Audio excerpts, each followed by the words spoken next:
구약전서 1281페이지입니다. 아모스 7장 10절에서 17절까지 말씀 저와 여러분들이 교독으로 보도록 하겠습니다. 제가 먼저 읽겠습니다. 때에 베델의 제사장 아마샤가 이스라엘의 왕 여로보암에게 보내어 이르되 이스라엘 족속 중에 아모스가 왕을 모반하나니 그 모든 말을 이 땅이 견딜 수 없나이다.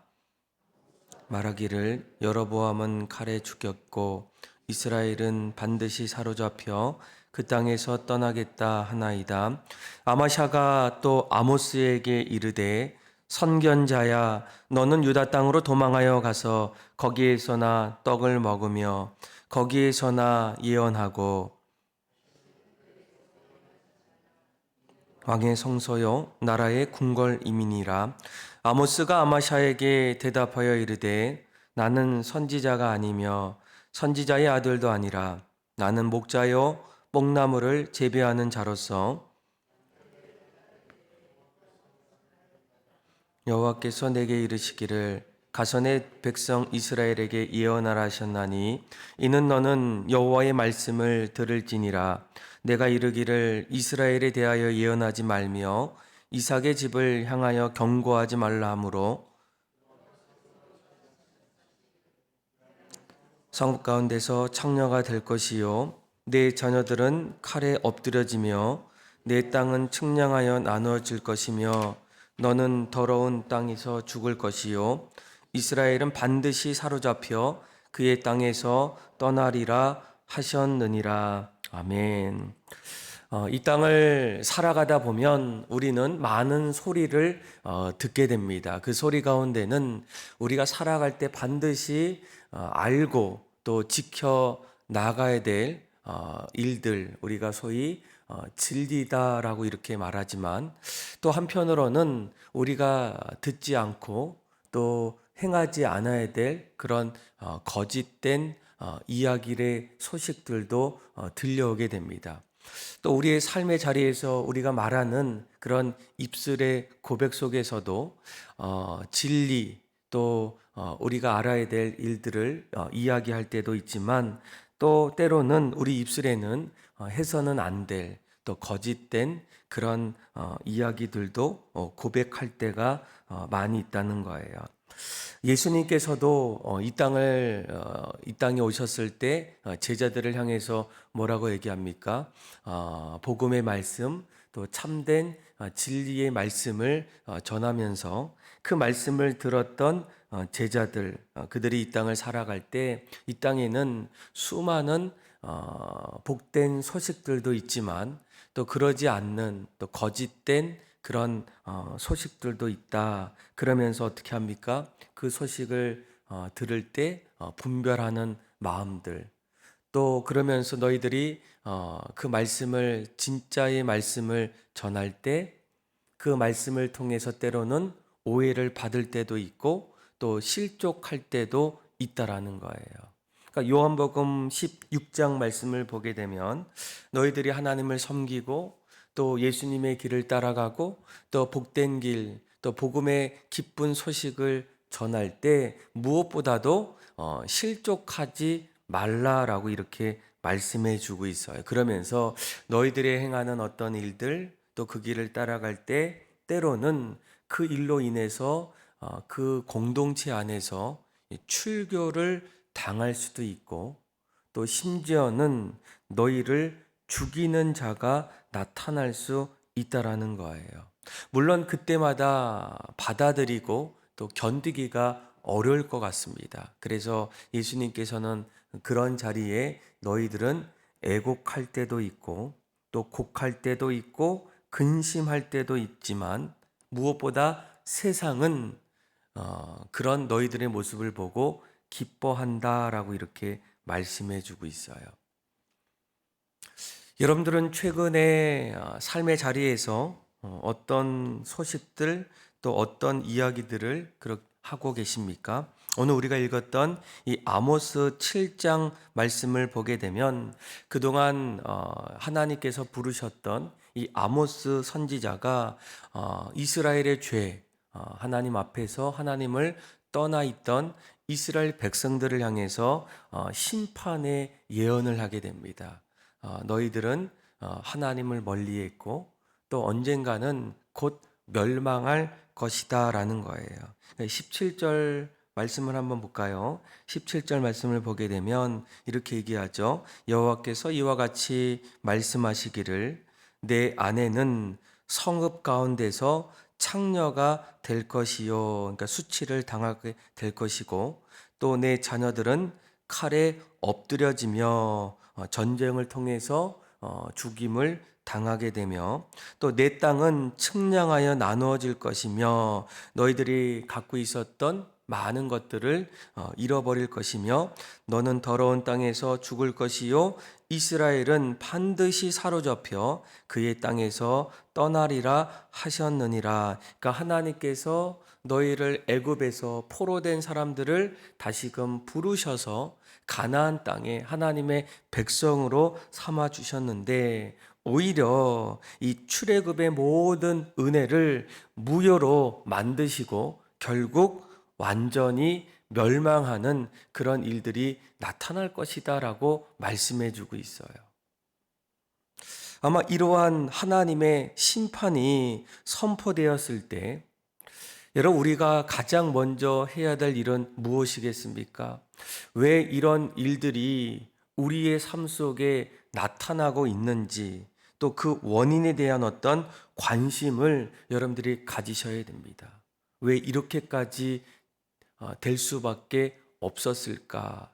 그 원인들을 하나하나 찾다 보면 우리들의 어떤 실수 또 잘못된 그런 연약함들을 찾게 되고 또 다시 보완하고 또 하나님 앞에 회개할 수 있는 그런 모습들이 있지만 오히려 단지 그러한 말씀 앞에서 불편하고 또 견딜 수 없다면 이러한 소식 속에서 또 다른 소식을 전하는 그런 어떤 사람들의 이야기에 귀를 더 기울일 수도 있다라는 거예요.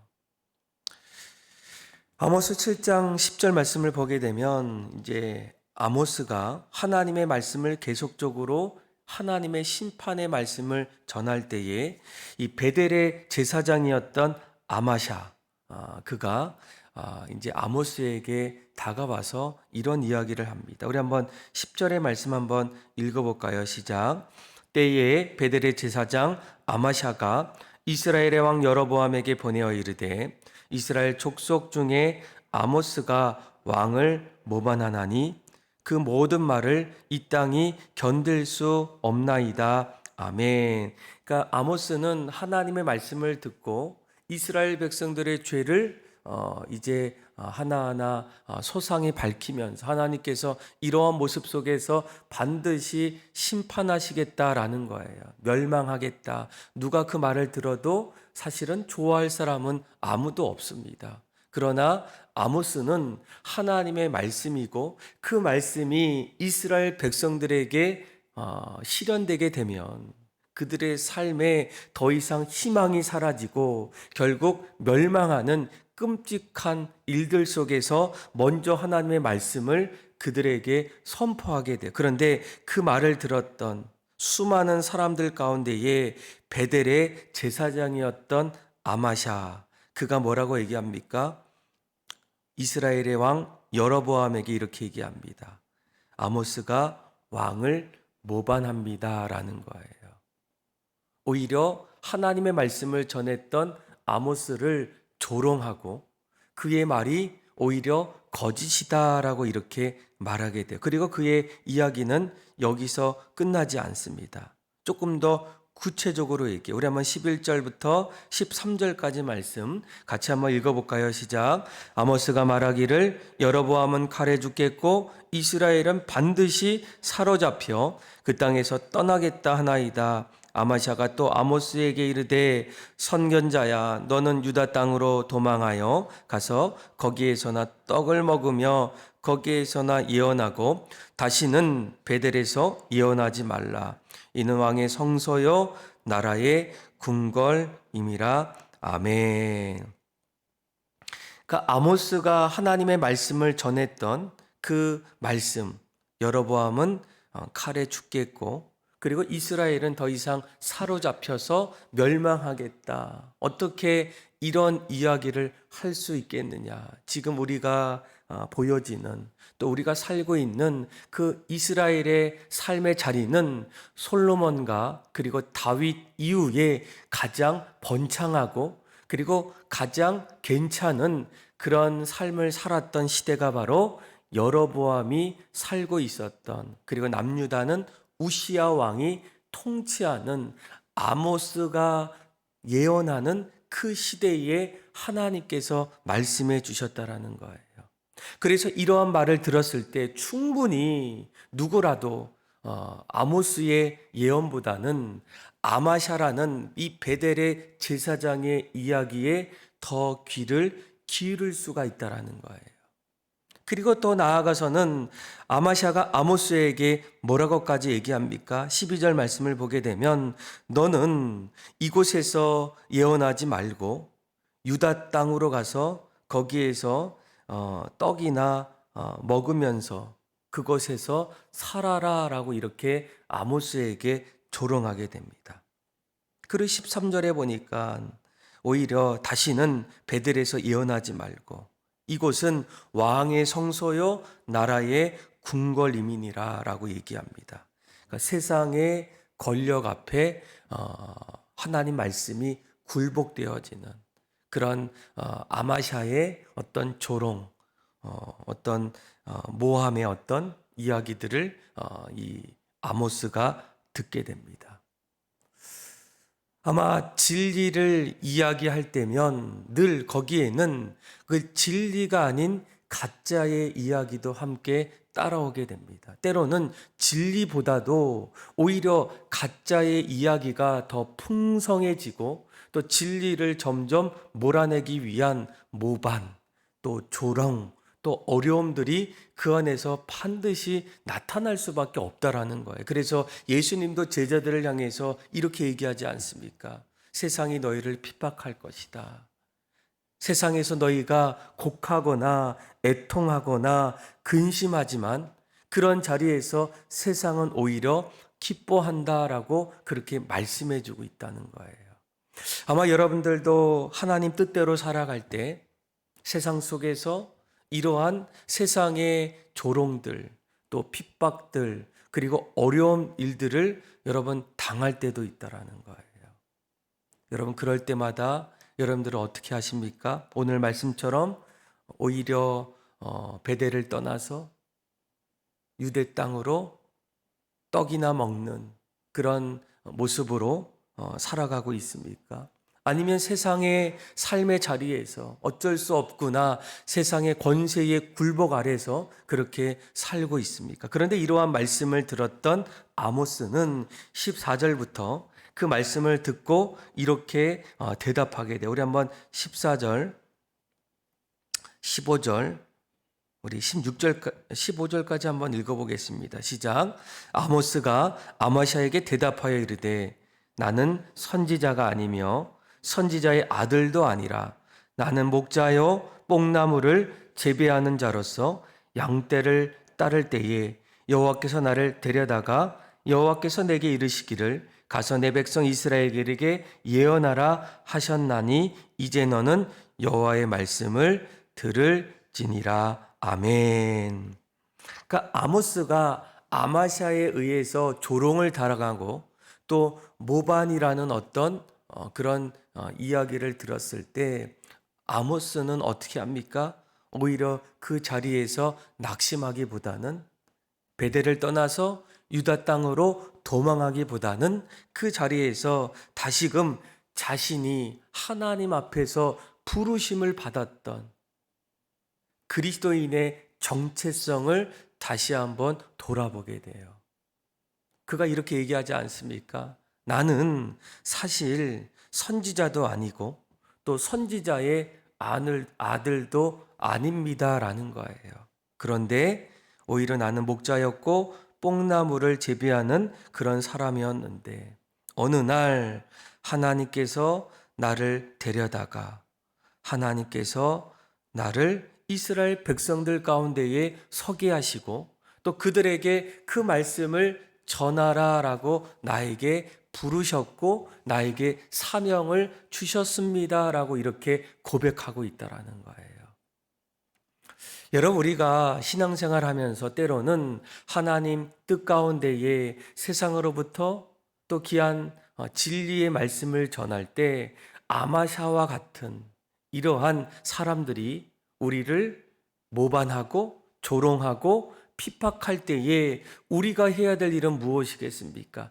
끝까지 그 길을 걸어갈 수 있는 한 가지 비결이 있다면 하나님이 나를 먼저 선택하시고 또 나를 먼저 부르셔서 나에게 주셨던 그 사명자의 그 사명이 무엇인지를 다시금 회복하고 확인하는 일이 무엇보다도 필요하다라는 거예요. 하나님이 그때 나를 먼저 부르셨지.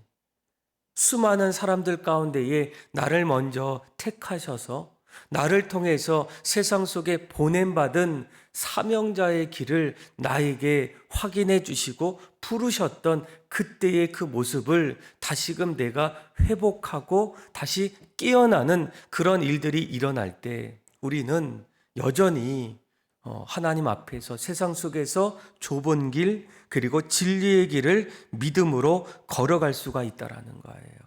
여러분, 교회도 마찬가지 아니겠습니까? 세상 속에서 교회가 언젠가부터 질타를 받고 또 사람들이 교회를 떠나고 더 이상 교회가 빛과 소금의 역할을 못한다라는 그런 이야기들이 끊임없이 우리 교회 안에 또 세상 속에서 이 교회들을 통해서 이야기가 들려질 때마다 여러분, 교회가 더 이상 세상 앞에서 굴복당하고 그리고 또 다른 곳으로 도피하는 것이 아니라 다시금 하나님 앞에서 교회를 세워주셨던 교회의 사명이 무엇인지를 우리가 회복하셔야 된다는 거예요. 왜 수많은 이 세상의 자리에서 예수 그리스도께서 교회를 세워주셨을까? 분명 예수님께서 어떤 것도 교회는 음부의 권세까지도 음부의 권세가 교회를 이기지 못한다라는 거예요. 반드시 교회를 통해서 복음이 증거되고 또 세상을 소망을 줄 수 있는 그런 사명을 주셨다면 교회가 어려울 때마다 다시금 교회의 사명을 하나하나 돌아보고 확인하고 그것이 우리에게 다시금 정리가 됐다면 이제는 어떻습니까? 오늘 아모스처럼 다시금 하나님 말씀을 담대히 전하는 그런 일들이 우리에게 필요하다라는 거예요. 그래서 여러분, 이 아모스가 전하는 이 심판의 선언의 출발은 어디일까라는 겁니다.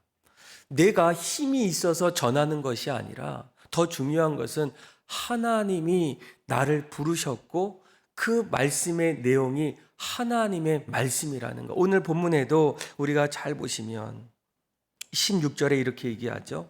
14절 15절에 나는 목자였고 뽕나무에 재배하는 자로서 그렇게 살아갔는데 하나님이 나를 부르셨고 내가 지금 하고 있는 이 말씀은 내가 말하는 말이 아니라 누구의 말이라고요? 하나님의 말이라는 거예요. 그래서 16절에 이제 너는 여호와의 말씀을 들을지어다라고 말씀해 주고 있어요.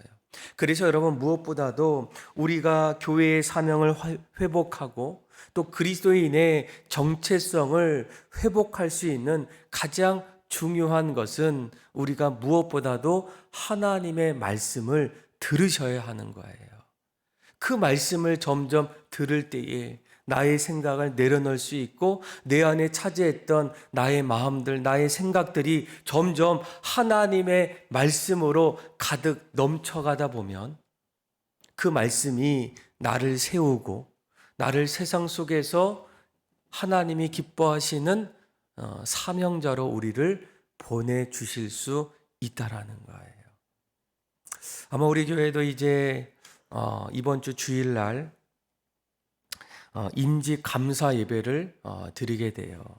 두 분의 이제 명예 권사로 추대를 받고 또 두 분의 안수 집사 또 10명의 이제 권사님들이 이제 그동안 훈련을 받아서 또 권사의 직분을 받을 때 무엇보다 오늘 이 말씀을 꼭 기억하셔야 됩니다. 주의 길을 걸어갈 때 그 삶의 자리에는 이 아마샤와 같은 그런 사람들이 늘 곁에 있어요. 조롱할 때도 있고 비난할 때도 있고 또 핍박할 때도 있습니다. 그래서 오히려 그 자리에서 심지어는 떠나라는 거예요.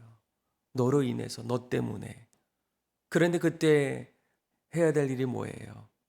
아모스는 어떻게 합니까? 그런 자리에서 다시금 내가 하나님이 나를 언제 부르시고 나를 하나님의 사람으로 세워주셨고 내가 지금 하고 있는 그 일이 나의 일이 아니라 하나님이 나에게 은혜 주시고 또 길을 열어주셔서 그 자리에 서게 하셨던 그 일들을 다시 한번 확인할 수 있다면 주님이 나를 부르셨던 그 자리에서 믿음으로 주님의 그 길들을 감당할 수 있지 않겠습니까? 아마 임직 대상자뿐만 아니라 여러분들도 마찬가지예요. 말씀 듣고 주의 뜻대로 살아갈 때 삶의 자리는 쉽지는 않습니다. 늘 어려운 일들이 주님의 말씀 앞에 나타날 때가 참으로 많아요. 그럴 때마다 무엇보다 하나님이 나를 부르셨구나. 내가 하는 일들이 나의 일이 아니라 나를 구원해 주시고 이제는 하나님께서 나를 통해서 하나님 나라의 귀한 사역들을 보내주셨던 그 부르심과 보내주시는 그 사명을 다시 한번 회복함을 통해서 나의 일이 아니고 주님의 이름을 깨달아서 주님 오시는 그날까지 늘 믿음으로 주의 길을 걸어갈 수 있는 저와 여러분들의 삶이 다 되기를 주님의 이름으로 축원합니다. 기도하겠습니다. 하나님 아버지 감사합니다. 오늘 말씀을 통해서 하나님 우리도 이 땅을 살아갈 때 진리를 선포하고 또한 복음을 전할 때마다 때로는 아모스처럼 오해를 당하고 조롱을 당하며 심지어는 핍박을 당할 때도 있지만 그때마다 포기하거나 내려놓는 인생이 아니라 다시금 나를 부르시고 나를 택하여 주시며 나를 하나님 앞에서 귀한 사명자로 보내주셨던 귀한 일들을 다시금 기억하게 하여 주셔서 마지막까지 그 길을 걸어갈 때 하나님 앞에서 많은 열매들을 맺게 하여 주시고 하나님의 영광이 그 자리에서 넘쳐나게 하여 주옵소서. 그렇게 우리의 모든 삶을 날마다 믿음으로 세워주시고 하나님을 찬양하며 사랑이 많으신 예수님의 이름으로 기도합니다. 아멘. 찬송가 361장 우리 1절과 마지막 절 부르겠습니다. 찬송가 361장입니다. 기도하는 이 시간 주께 무릎 꿇고 우리 그새 주 앞에 다 나아가네. 믿음으로 나가면 주가 보살피사 크신 은혜를 주네. 거기 기쁨이 있네. 기도 시간에 복을 주시네. 고난 내 마음 속에 기쁨 충만하네. 기도하는 이 시간 주를 의지하고 크신 은혜 구하면 꼭 받으리라. 의지하는 마음에 근심 사라지고 크신 은혜를 주네. 거기 기쁨 있네. 기도 시간에 복을 주시네. 고난 내 마음 속에 기쁨 충만하네. 아멘. 다 같이 주기도문함으로 예배를 마칩니다.